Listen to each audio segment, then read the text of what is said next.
તારા પતિદેવનું નામ લખાવીશ. ત્યારે પણ દીકરી ના પાડે છે, કારણ કે જો તમે મારા પતિદેવનું નામ લખાવો અને હું એને કાદેવથી સાફ કરું વાસણને, તો પણ મને પાપ લાગે.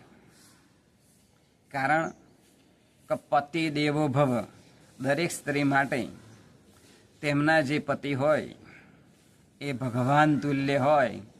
માટે મારા પતિદેવનું નામ પણ તમે ના લખાવતા.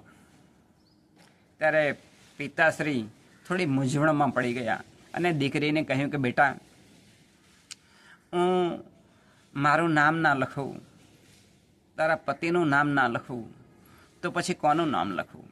ત્યારે તેના પિતાશ્રી દીકરીને કહે છે કે બેટા, તું છે ને આવી બધી જીદ ના કરીશ.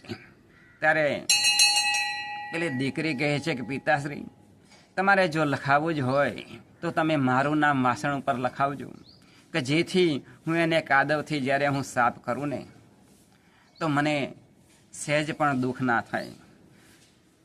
કારણ કે બીજા બધા નામ એ મારે દેવતુલ્ય છે.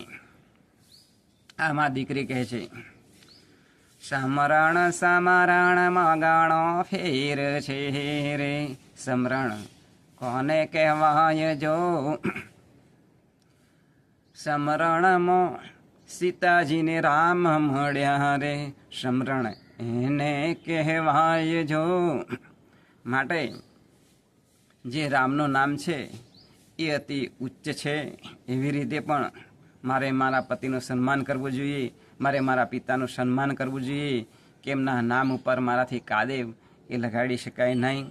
માટે પિતાશ્રી, દીકરી કહે છે પિતાશ્રીને કે પિતાશ્રી, તમે મારું નામ લખીજો વાસણ ઉપર, તો મને સહેજ પણ દુઃખ નહીં થાય. જ્યારે એને હું સાફ કરું ને કાદેવથી, તો મને કોઈ દુઃખ નહીં થાય. ત્યાર પછી આ દીકરીના પિતાજી જે છે એ કહે છે કે સારું બેટા, હું તારું નામ લખીશ. આમ કરી અને પછી દીકરીના કરિયાવરની અંદર જે વાસણ આપવાના હોય છે ને, એ વાસણ ઉપર એ દીકરીનું નામ લખે છે પિતાશ્રી. માટે નામનું એ ખૂબ જ એ મહત્ત્વ હોય છે. માટે આપણે જ્યારે પણ ભગવાનનું નામ લઈએ ને, ત્યારે પણ અનંત જન્મના પાપ આપણા એ બળી જતા હોય છે. માટે આપણે આપણા ઈષ્ટદેવનું નામ લેવું, આપણે ભગવાનની ભક્તિ કરવી એ જ ઉચિત છે. એ જ આજના શબ્દને પ્રાર્થના બોલી. કૃષ્ણ કનૈયા લાલ કી જય.